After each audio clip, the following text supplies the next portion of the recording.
Ladies and gents, welcome back to WCS Europe Premier League, round of 16, Group B. Got there in the end. So, already we've had the Spaniard going through to the round of 8 to break the WCS curse. It no longer exists, so we can forget about that one. Esports is always full of curses, and probably too many. Am I getting heavily trolled? Probably. Someone will probably end up making a meme out of that one, but okay.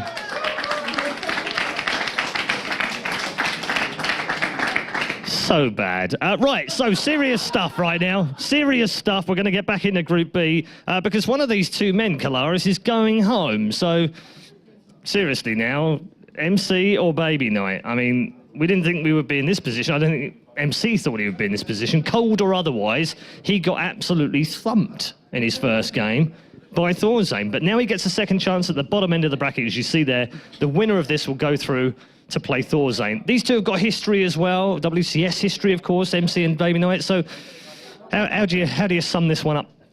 I think that in the end, after MC's run through Season 2 and the people who he actually defeated, I mean, there was a point in group stages where he was able to go 2-0, 2-1 against Titan, and then going into the brackets 3-0 against Welmu, a player that in the European scene is praised for how strong his PvP is, and that really does show how strong MC's PvP is, and then only to be pipped at the post in the very end by Duck 4-3 in the end. That gives MC such good prestige behind his Protoss versus Protoss that this could be hard for BabyKnight. I asked BabyKnight for a tip previously. He was like, I don't know what to give you. I'm just going to micro. And I was like, oh, okay, good micro. That's pretty cool. So that's all I could really get out of him. Okay, it's kind of worrying for the Dane, I guess. But nevertheless, he has played very well this year overall. As 2013, he kind of emerged late end of 2012, did reasonably well at WCS last season as well. But he doesn't seem to have moved on. Would that be a fair sort of... BabyKnight? Yeah.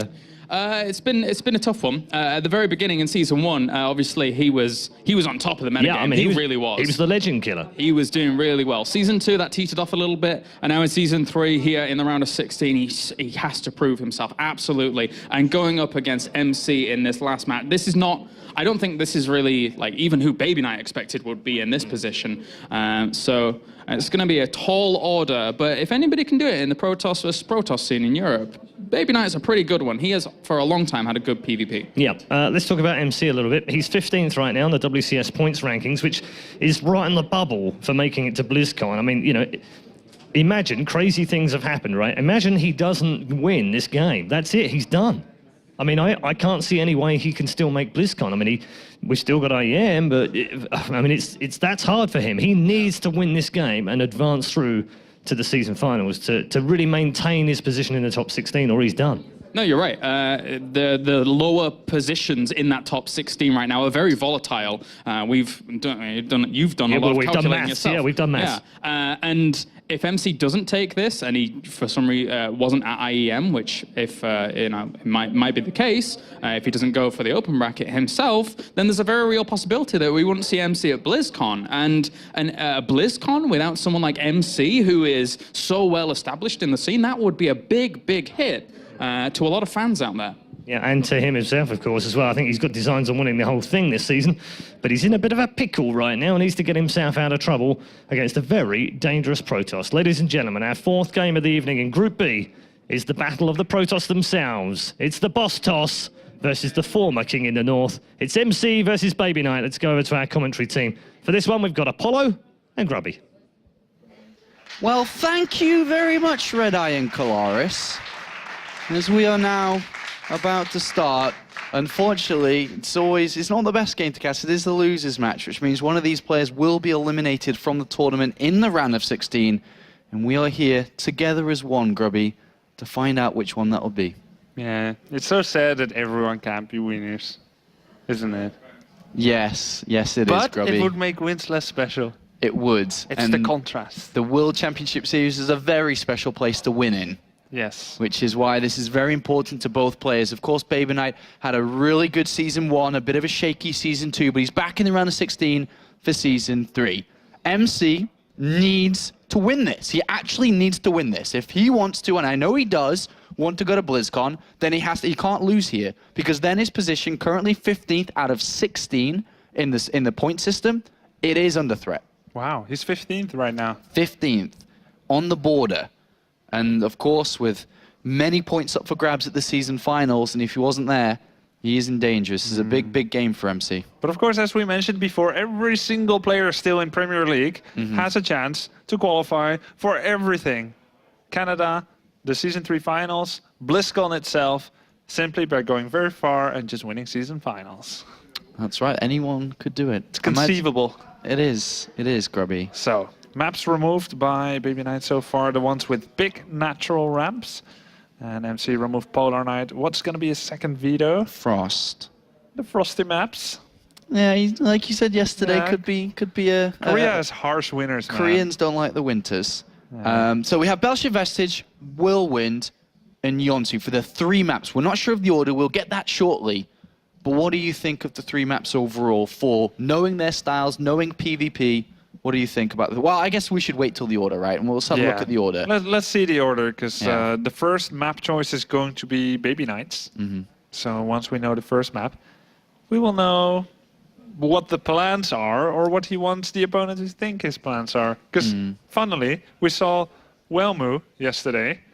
He was picking Whirlwind, but he did a Whirlwind type of strategy on Derelict, and he did a Derelict type of strategy on Whirlwind. These players... Tricky tricksters. Tricky tricksters, anything. Well, it's I guess it would be BabyKnight, the one with tricks up his sleeves, considering he's wearing the jacket here. But Belshir, Whirlwind, Yonsu. Now talk to me. Yeah, you can hide a lot more tricks in that kind of jacket. Very loose one. So, Belshir Vestige, it can be Blink, it can be DTs, it can be Stargate. It's a very good 3-gate map. It's a good expansion map. It sounds like a pretty good map for anything, Grubby. Except Tempest Carrier Rush. No, it's a good map for everything. That's true. Except in the late game, getting a 4th base can be tricky. Now, people are like, PvP late game, what is that? No, you sweet ladies and gentlemen out there, we do get late game PvP sometimes. It is not a myth. All right, so here is the first map, Belshir Vestige between these 2 players. It is a smaller map. If you've been following the World Championship Series, you would be quite familiar with this map because it is one of the most popular maps that we've seen in the Europe Premier League as well as the American Premier League too. But this is going to be the starting point. As you described, anything is possible between these 2 players. We know BabyKnight, even words to Claris, he does like to micro his units. As small details as that is, he does have some rather good control. But this is, and if we look at the 2 players and who they are, this is MC, the highest earning, the most successful Protoss player that has touched StarCraft 2. Going up against this little guy all the way from Denmark. He's not that little. It's just his name, right? It's just his little... This name is very deceptive. Because he's quite an aggressor in the game. You don't expect that from someone called BabyKnight. Is there... Okay, so when it comes to the weight of both their names, excluding BabyKnight and what it actually means, but BabyKnight as a person versus MC, if you're BabyKnight, does it ever... For him, who would have looked upon MC over the years as a Protoss #1, as a guy to look towards to play the game, does that ever come into play when you are on the same stage, on the same arena, about to play against that guy that you've idolized for quite a lot of your career? Yeah, I think that's a really good question, but particularly in BabyKnight's case, I don't think he sees it quite like that. I don't think he ever idolized MC, because he joined StarCraft 2 a little bit later. He came from a Dota background, as has been said before about him, and I think he very much found his own way in StarCraft 2. You can see that in his style. He hasn't really copied extensively from other people. He hasn't analyzed that way. He plays the way he likes to, with his own strengths and weaknesses. So I doubt if he'll be faced by at the prospect of playing against MC. If anything, the gravity of the situation, of the match itself, but not going up against MC, I don't think. All right, well, it is time to begin the losers match here of Group B. Unfortunately, as we said before, one of these players must go home. The other will go up to play against Thorzane for the 2nd slot to move through this group. Up here, in the top left-hand side of Belshir Vestige, playing for SK Gaming, it's the boss toss, it's MC!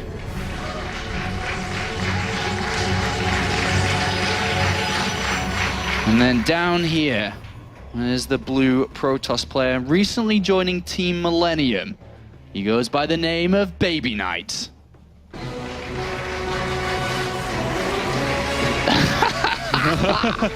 Is that a camera in my face? Is that a camera in my face? Are Yes, you happy it to see me? is. Yeah. All right. So, no one is doing a 10 gate. Sean. No one's doing a 10 gate. That's right, Grubby. They're just getting their 13 gates, most likely. Now, going up against BabyKnight, usually I have this idea of don't try to beat him with micro early. If you attack him in the first 5 to 8 minutes and you just want to try and kill him with micro, hope he makes a mistake, might not be the best idea. After all that, all bets are off. And is there any way that maybe you would, on the similar lines to what you just described, approach MC? For MC, MC can be quite extreme. So if you roll the dice against the MC, can be nice. But most of all, you just gotta kind of find out what he's doing. Because, yeah, you just need to find out.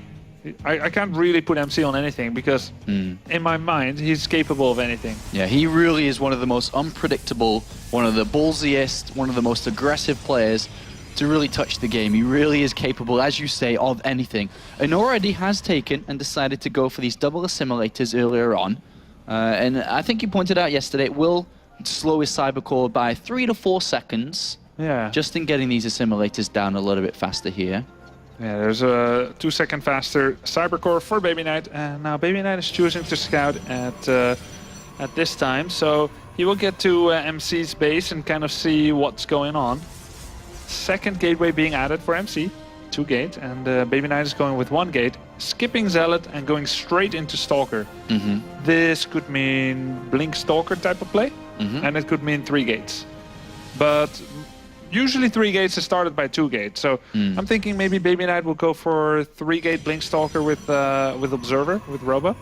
Okay, well, BabyKnight has got in there, Grubby, and he has spotted the cybercore being chronoboosted into twice, which is rushing out the warp gate research to be able to turn his gateways into warp gates here. Behind this, BabyKnight has opted to go for the Twilight Council, but likewise has MC. As BabyKnight, if you're in his shoes and you do see the Cybernetics core being chrono-boosted, what are the first things that really come to your mind? Well, you think it's a 3 gate. If at the very least I have to be safe against 3 gates, so let's make sure to make maximum amounts of Stalker from this 1 gate I have. Now, BabyKnight's gonna go for Blink. MC, I wouldn't be surprised if he goes for Dark Templars, even though it doesn't look that way. His resources actually not quite right. A little bit too little gas to use it right away, the Twilight. But if he puts BabyKnight on Blink, he could think, Dark Templar might be nice. That's a very risky move, right? To put your opponent on Blink when you've seen nothing at all in the game. And yet, there we go. It is risky, you're right, but MC isn't one to shirk away from those kind of risks. Yeah, his map vision is absolutely 0, but he does have some prior knowledge of BabyKnight, of course, if he's done his homework. Yeah, so surely one of the most important units in this game right now is probably that red little dot on the bottom left of this map, which is the probe. Because that guy is going to be able to come down here, place a pylon down, and of course that's going to be the focus point of where the DTs are going to come from. BabyKnight on the other side of things tries to walk past there. Does he see with that that there wasn't a Nexus? He saw the absence of a Nexus, I think. Okay. And immediately made a Robo, because this is a little bit strange behavior of someone who's going for Blink. 3 Stalkers, camp in the ramp, didn't see the Mothership Core. The Mothership Core wasn't there. And look at the units as well, Grubby, from BabyKnight. Upon pulling the Robo down, as well as moving out with the Stalkers, but wow, misses the pylon. Not much good in scouting if you're just going to skip places. Why bother scout at all, BabyKnight? It's like, yeah, I just want to get like 4 out of 10 possible pylon places. Oh, and this is going to be a little bit awkward for BabyKnight because the Dark Shrine is done. We do have the single DT being warped in. Obviously, the robotics facility is going to be done, but his units are on the other side of the map. That is true. So if Observer gets chrono boosted right away, which right now it doesn't. Oh, this is a little bit stressful. There'll be like 15 seconds where the DT can have its merry way. Oh, okay, so right now the Observer is on its way. Not being chrono boosted out yet, but the Stalkers are on the other side of the map, and all of a sudden the MC says, all right, time to actually cancel that Nexus. It's not going to work. And now BabyKnight knows what's up. He sees the DT. The Observer must be being chrono boosted out. But look, the Dark Templar's in there. 3 kills already. And BabyKnight has to retreat with his Blink Stalkers. 1, 2... How many kills was that at the end there? 4? 4, I guess? 4, yeah, 4 or 4 5? probes. There was the Scout probe, and now 4 more got killed. Not a bad result. Now, and of course, MC is now 6 workers ahead, which is an income difference, which is quite significant. I don't know exactly, but I think it's about 100 minerals a minute. And He's already got his first Immortal out too. Going for 4 gates. Is he going to go for Blink or Expansion again? I think he might add Blink. So he has 2 Immortals, then he's going to try and get Blink. But no, he's going to get a DT for Archon. He just wants to break out. Okay, so right now we do have BabyKnight just pushing forward. He's going to pick up a Zealot. Nice micro there from BabyKnight, getting quite a lot of damage done actually. Really nice moves there from BabyKnight. Got to be careful though, that Immortal will deal out a lot of damage. Loses 1 Stalker there, but does loses a second one as well. Dancing a little bit there with MC, but 2 Immortals down. MC's going to push down no matter what, and will be looking to take his expansion. At this point, though, BabyKnight surely has to expand himself in this position. You would think so, yeah. He's making his first Immortal, and you would think that he needs to go get an expansion. He will still have that Blink advantage, but it can be quite challenging to bring those Stalkers about to bear upon your opponent. Nexus timing's identical. Worker count almost identical. Now they are. But the unit tab shows that 2 Immortals more. actually BabyKnight has more army. I want to say this game is very equal. 2 Immortals more for MC, that is really good. But as Wellmu showed, if you're not going to go for Colossi, the opponent's Immortals are not necessarily as good as a massive Zealot Archon army. So I don't want to say that MC's army composition is better per se, and they both have 1 tech. One has Blink, the other is a Dark Shrine, so there's a lot of utility for both. But there we go, Robo Bay for BabyKnight. So those Immortals that MC is making, they're good. They're going to be useful. Why do you think that BabyKnight would throw down the Robotics Bay upon seeing 3 Immortals already with the Blink Stalkers, knowing that another one is probably on its way? That's 4. Why would he go over to a Colossus? I mean, you mentioned that MC, if he had these Immortals, and if BabyKnight had Colossus, that's very good for him. But where the hell is BabyKnight looking to go with this then? I think it's a good question. I'm not 100% sure about the answer, but I think maybe he's getting it because too many Immortals, if the opponent has a lot of Immortals, they often want to go do a kind of Immortal Colossus all-in, like Immortal Colossus attack, and then defensive Colossus are about the best thing you could possibly have. So maybe he's getting it just to stay alive, potentially, of a quite likely attack that MC could be doing. Oh, and look at this. The pro production had stopped. MC's throwing down a couple of extra gateways here. And he very well may be going for an attack here. That's ramping up his gateway count to 6. There were 6. That took me a while. 6 gateways. Blink as well. It's a little strange because no one exactly plays PvP this way. Usually Blink is good early, but not so good late. Yeah. But here we are, MC once again doing a delayed 2-base Blink research, and you would think that's like a mass Blink all-in, but usually he just goes and gets a 3rd. Now in this particular case, not getting his 3rd and 4th gas, is he just gonna do a massive Blink, Stalker, and Immortal attack? Looks like it. It does, doesn't it? He's got a single sentry with this, not too many forcefuls. But what happens if he's able to zone out? He's got a couple of forcefuls with that army. What happens if he pushes the Immortals back? Does that leave the Nexus of BabyKnight vulnerable, considering there's 4 Immortals? Yeah. They will do a lot of Sean. damage. It definitely does, because if you take position on the left side of BabyKnight's Nexus, that's a very popular attack place on Belcher Vestige. How can BabyKnight stop it though? It's very about hard. to come. How? He needs more sentries. Right now he's got 2.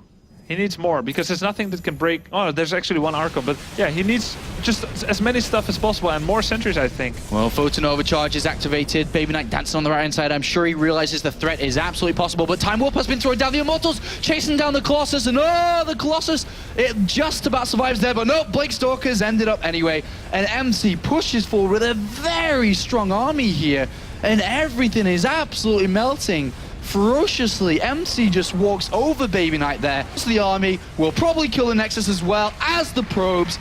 And wow, the boss toss just comes in and clears up easily.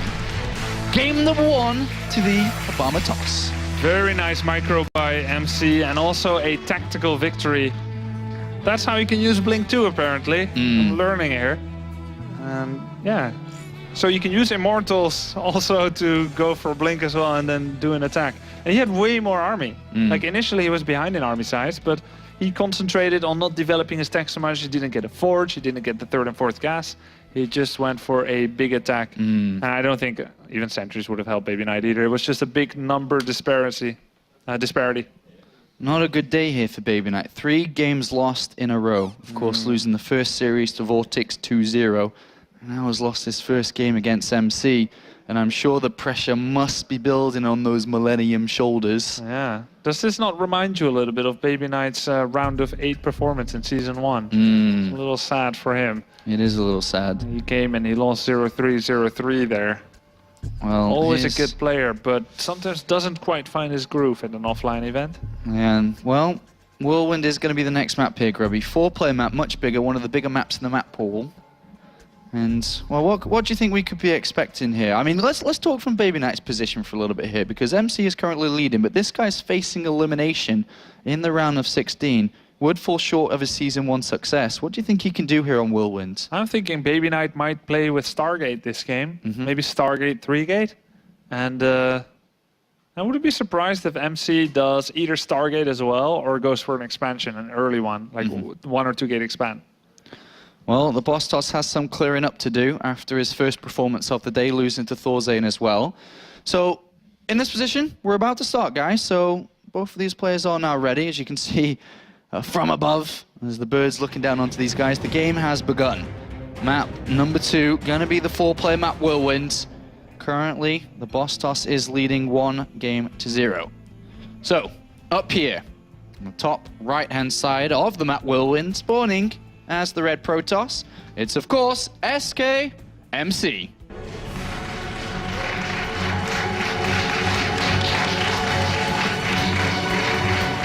And the challenger for this best of 3 series now trailing 0-1. Down here as the blue Protoss. For Team Millennium, it's BabyKnight.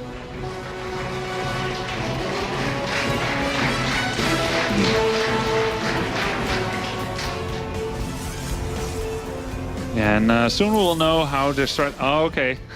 We know, Grubby. 10 gate. He's gonna get up into BabyKnight's face. Now, earlier on I said it might not be a good idea to put BabyKnight in a position where all he has to do is micro to stay alive, because he's pretty good at it. But I do remember one game, I believe it was in Finland, Assembly. It was BabyKnight against Stardust. Best of 5.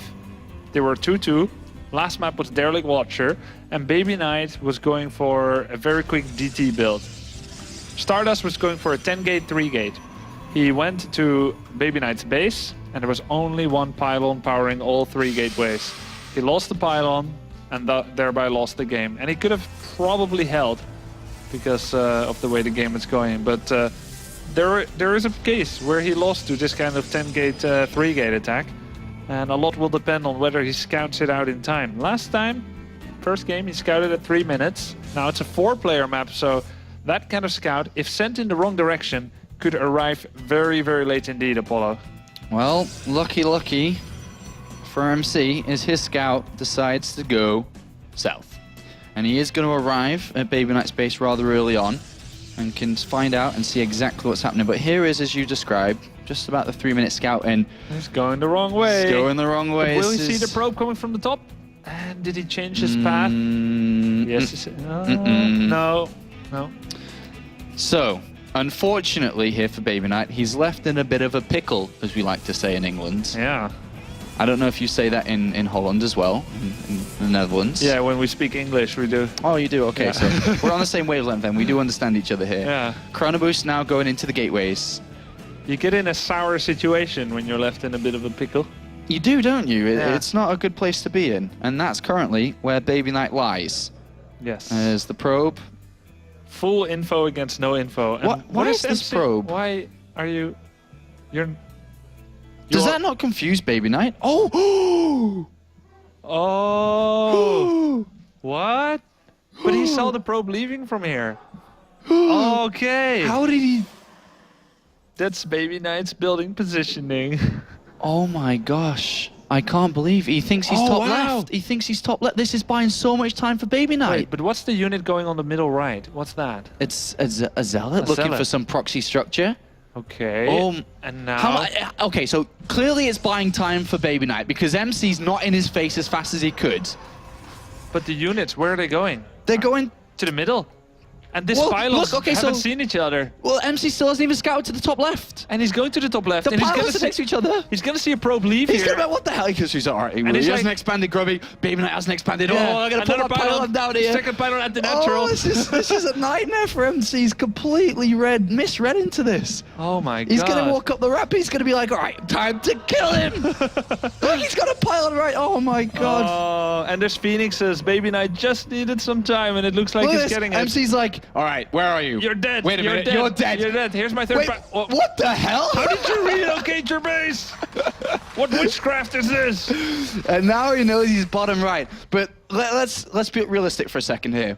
How does BabyKnight know what's going on? He's seen with the Phoenixes. How does he deal with this? The Void Ray's being made. Does he just, sentry force field the ramp, buy time to get Void Rays? Yeah, he's got his warp gate research ready, but he's not getting the gateway yet. It's a little bit scary because you would imagine that his heart is fairly racing here, and he should get ready in time. There is enough energy for a sentry. His Phoenixes, please don't pick up probes. He's not going to his ramp.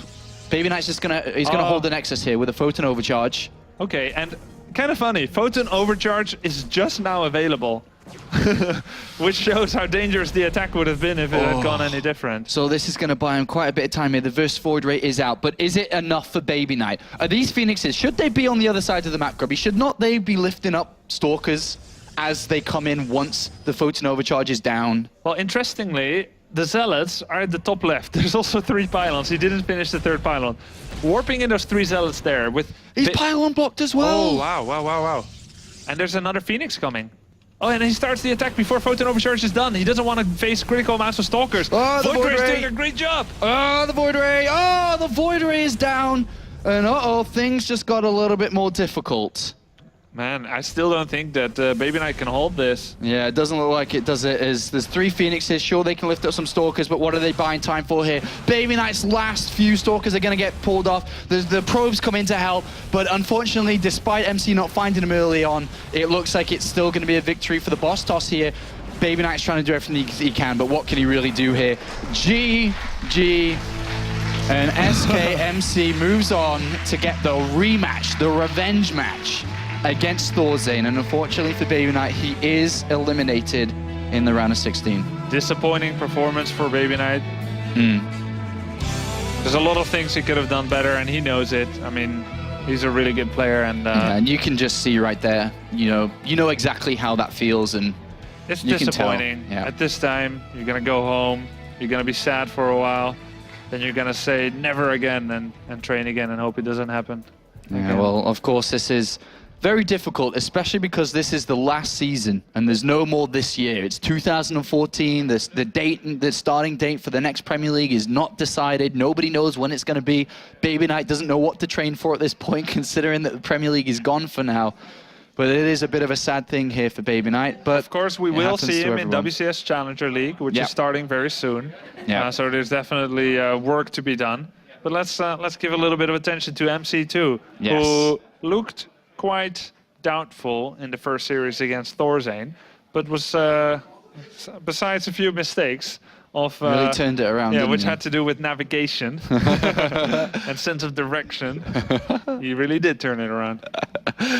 Well, he goes up now, Grubby. Let's talk a little bit about this next match before the winning interview is ready. Goes up against the rematch against Thorzane. What do you think? I really think that MC is going to approach this match much stronger, and it's going to be that much more difficult for Thorzane coming up. Do you agree with that? I would have to agree with that, yes.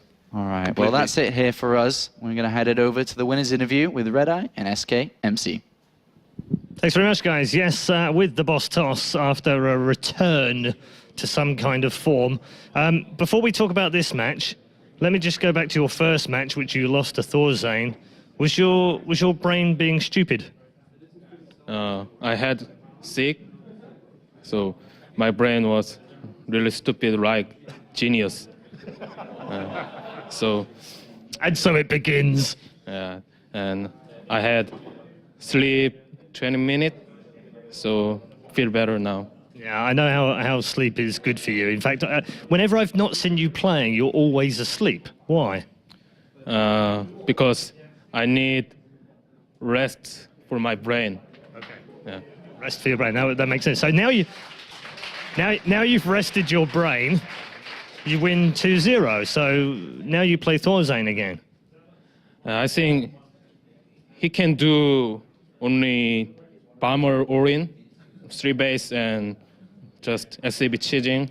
So yeah, he will try 100%. So, Really? Yeah, I think so. Okay, so what are you going to do? Just rape him.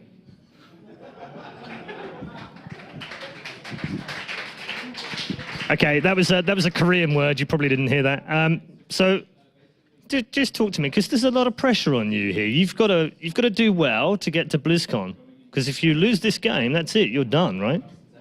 Yeah, so I must win. I must win. Yeah. What happens if you lose? Yeah, Thorzane, I must win.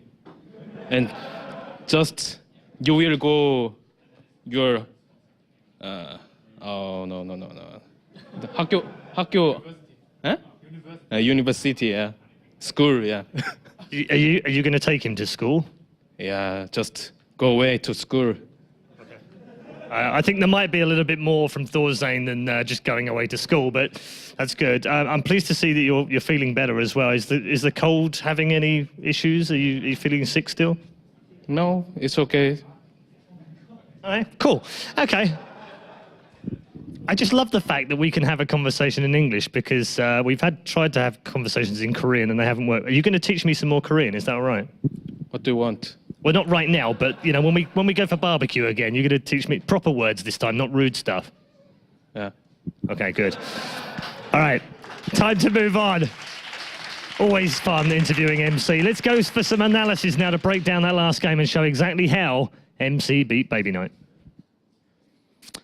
All right, guys. Well, thank you very much. MC, always a joy, as always, in his interviews. There wasn't a whole lot to point out in that series. Game number 1, very, very quick. And then game number 2 was a little bit strange in its entirety. We're just coming here to the point where BabyKnight is about to scout out his opponent's base. Now, the interesting thing is that the probe that BabyKnight sent out clockwise around the map never even reached the base. It was killed off by a stalker up to the top left-hand corner. So obviously BabyKnight had a little harder time of being able to spot this. This Phoenix is the first indication as to exactly what was going on. Thus far, nothing seen.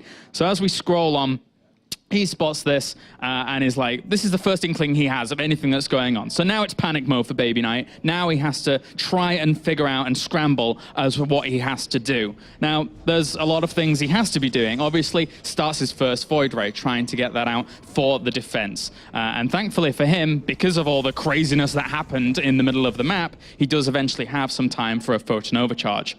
But whilst all this is going on, maybe panic mode, I don't know what actually occurred here. There's the need for extra pylons. Yes, he gets one, and at some point he also needs extra sentry, which he does have the resources for.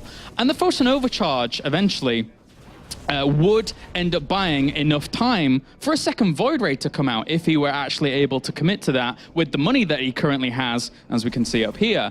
Now, maybe, you know, there was a little kind of nerves going into this final situation. He just had a pylon killed off over the other side of the map. So throwing down these pylons is of the utmost importance, knowing that that was always going to die to those zealots. And then getting that second Void Ray out, not being over-eager. The Photon Overcharge is still here. It's still there, still holding back this army for quite a while. The Void Ray moves into the danger zone. These Stalkers aren't being hit by this Photon Overcharge. It's only the Zealots that are really taking this damage. And that Void Ray dying means a lot of downturn here from BabyKnight from there on. And as we all know, from what happened in that game, that was pretty much it. So MC takes that 2-0 victory. Not much else to say in regards to that series. And that's going to do it for me here at the analysis. Now I'm going to send it over to Red Eye with some more snippets here at the WCS. Thanks very much, Kalaris. Yes, just a quick note for you as well. If you're out there doing your social media bits and your memes, thank you so much, by the way. We've had an absolutely, you know, monster amount of memes sent to us and pictures and funny pictures and what have you that you've been building all evening. So thank you so much for entering the competition.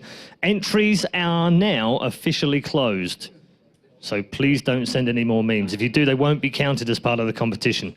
I feel like I'm sort of Dermot O'Leary or something right now. Or maybe it's someone else. I can't remember. Anyway, closed right now on the memes, but you can still interact with us via the usual social media channels, both on Facebook and on Twitter as well. Don't forget @StarCraft and /StarCraft on Facebook, and include #WCS. Tell us who you think will go through in the final place of Group B. It's already been an amazing night of StarCraft. Just one more game to go, and then after our final game, we will of course have the return of Season 3's WCS Extra. So stay tuned. We'll be back very soon.